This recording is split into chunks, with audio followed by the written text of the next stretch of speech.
শান্তিনিকেতন বাঙালির প্রাণের ঠাকুর রবীন্দ্রনাথ ঠাকুরের প্রিয় স্থান।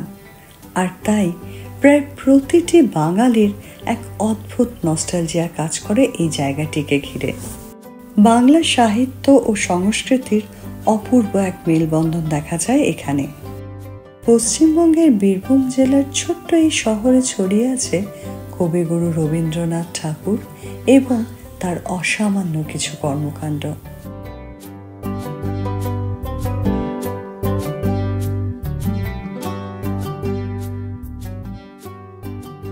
এছাড়াও যা এখানে মানুষকে মুগ্ধ করে তা হলো এখানকার প্রাকৃতিক সৌন্দর্য। লাল মাটির রাস্তা, জঙ্গলে ঘেরা সবুজ শহর, ভিন্ন ভিন্ন ঋতুতে রঙিন উৎসব, যার টানে ভ্রমণ পিপাসু এবং জ্ঞান পিপাসু দু ধরনেরই মানুষ বারে বারে ছুটে আসে এখানে।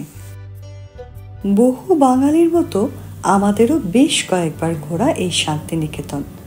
যখনই এখানে এসেছি আশেপাশে যাবতীয় সব জায়গাগুলো ঘুরে দেখেছি, তাই এইবার ঠিক করলাম একটু অন্যরকম ভাবে ঘুরে দেখব সেই চেনা শান্তিনিকেতনকে।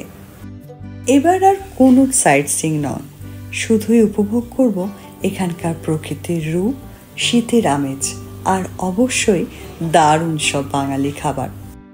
আর সেই সমস্ত গল্পগুলোই আমরা ভাগ করে নেব আপনাদের সাথে লাইভ স্টোরিজের শান্তিনিকেতন পর্বে। তবে তার আগে আপনাদের সবাইকে স্বাগত জানাই লাইভ স্টোরিজের নতুন একটি ভিডিওতে। লাইভ স্টোরিজ, যেখানে আপনারা শুনতে পাবেন জীবনের সাথে জড়িয়ে থাকা নানান স্বাদের গল্প, অল্প স্বল্প। তাই দেরি না করে এক্ষুনি চ্যানেলটিকে সাবস্ক্রাইব করে নিন আর উপভোগ করতে থাকুন নানান স্বাদের গল্পগুলি।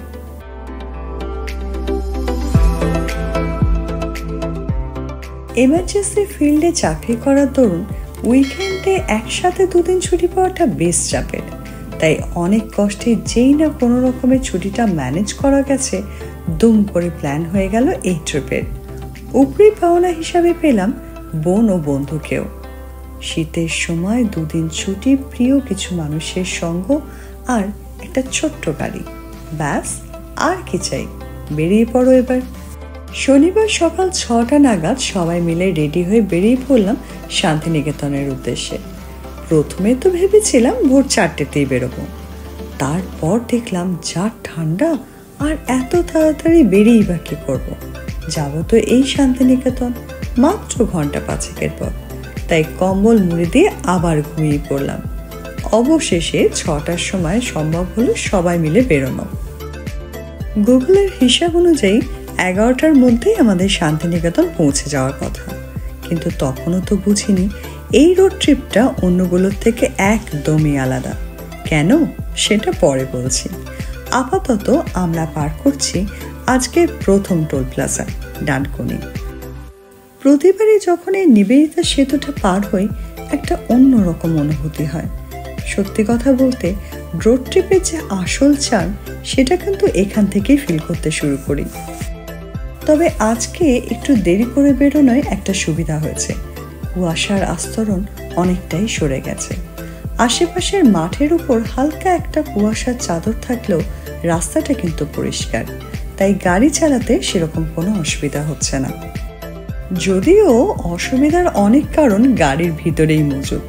3-3টে হুজুগে পাবলিক এক জায়গায় থাকলে যা হয়, হাসি মজা ঠাট্টা ইয়ার্কি হই হুল্লোড় নাচ গান সব মিলিয়ে এমন জায়গায় পৌঁছাচ্ছে যে অনির্বাণ মাঝে মধ্যেই কড়া চোখে আমার দিকে তাকিয়ে নিচ্ছে।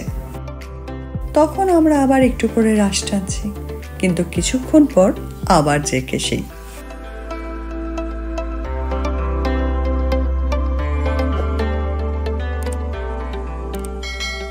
ফলে স্পিডের কাটা 80-র উপর আর উঠছেই না।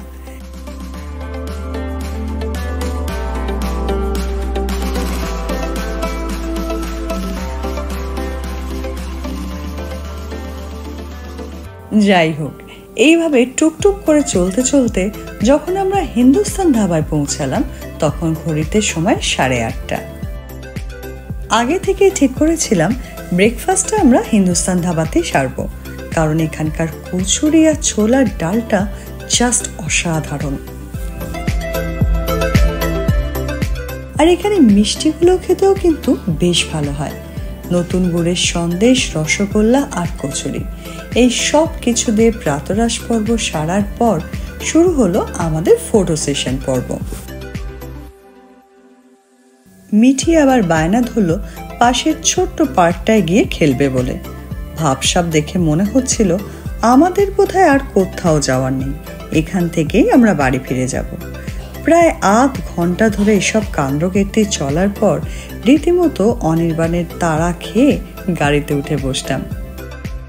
এভাবে বেশ কিছুক্ষণ হাইওয়ে ধরে চলার পর ডান দিকের একটা রাস্তা ধরে আমরা নেমে গেলাম। কিছু দূর এগিয়ে দেখি রাস্তার উপরেই রয়েছে বর্ধমানের বিখ্যাত 108টি শিবের মন্দির। এখানকার কথা আগে অনেক শুনলেও কখনো আশা হয়ে ওঠেনি, তাই হঠাৎ করে যখন সুযোগটা হয়ে গেল আর হাতছাড়া করলাম না। সদল বলে নেমে পড়লাম গাড়ি থেকে। নবাবহাটে ঠিক রাস্তার উপরেই রয়েছে এই মন্দির কমপ্লেক্সটি। বাইরে একটি বেশ বড় পার্কিং লটও রয়েছে।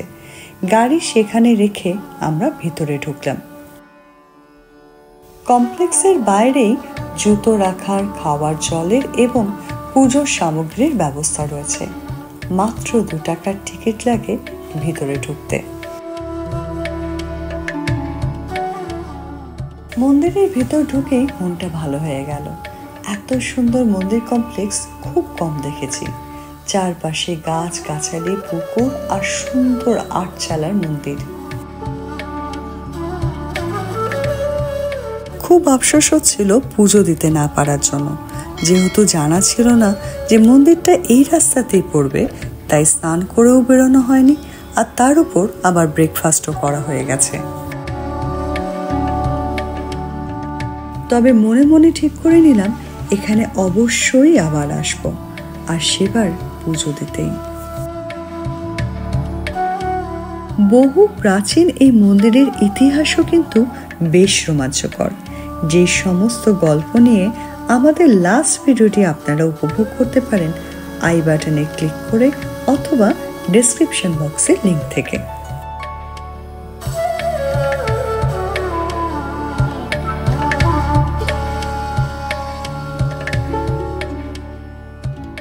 আপাতত ঘন্টাখানিক সময় মন্দিরে কাটিয়ে আমরা রওনা দিলাম শান্তিনিকেতনের পথে। যা ভেবেছিলাম তার থেকে প্রায় ঘন্টা 3 লেটে চলেছি আমরা, যদিও তাতে প্রাপ্তির ঝুড়িটা কিন্তু বেশি হয়ে গেছে আমাদের। ভাবতে পারিনি হঠাৎ করে এরকম ভাবে ভগবান শিবের দর্শনের সুযোগ হয়ে যাবে। যাই হোক, আপাতত আমরা বোলপুরে ঢুকে গেছি।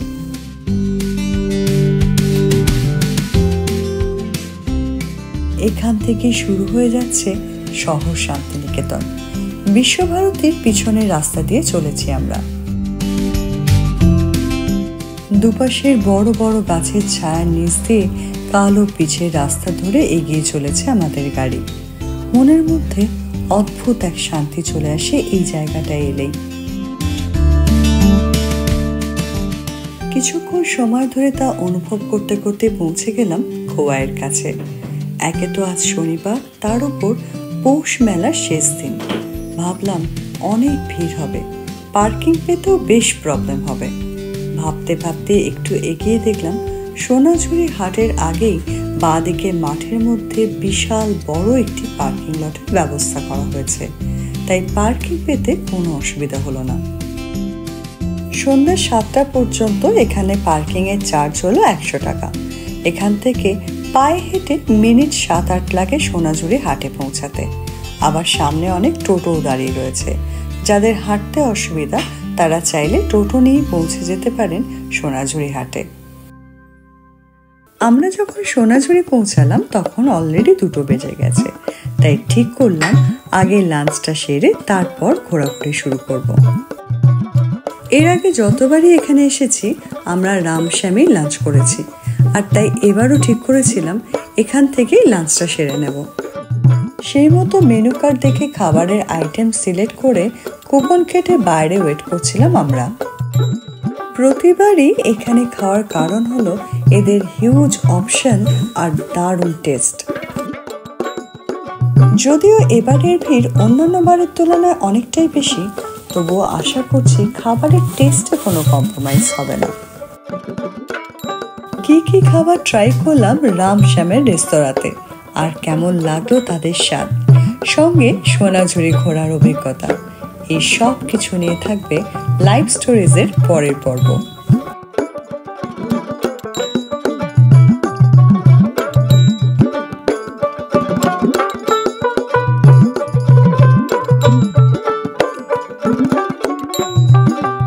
আপাতত আজকের ভিডিওটি এখানেই শেষ করছি। যদি ভিডিওটি ভালো লেগে থাকে তাহলে অবশ্যই কমেন্ট করে জানাবেন, যাতে আমরা উৎসাহ পাই এই ধরনের আরো নতুন নতুন ভিডিও তৈরি করতে। ভালো থাকবেন, অন্যকে ভালো রাখবেন, আর শুনতে থাকবেন লাইভ স্টোরিজ, যেখানে আপনারা উপভোগ করেন জীবনের সাথে জুড়ে থাকা নানান স্বাদের গল্প, অল্প স্বল্প।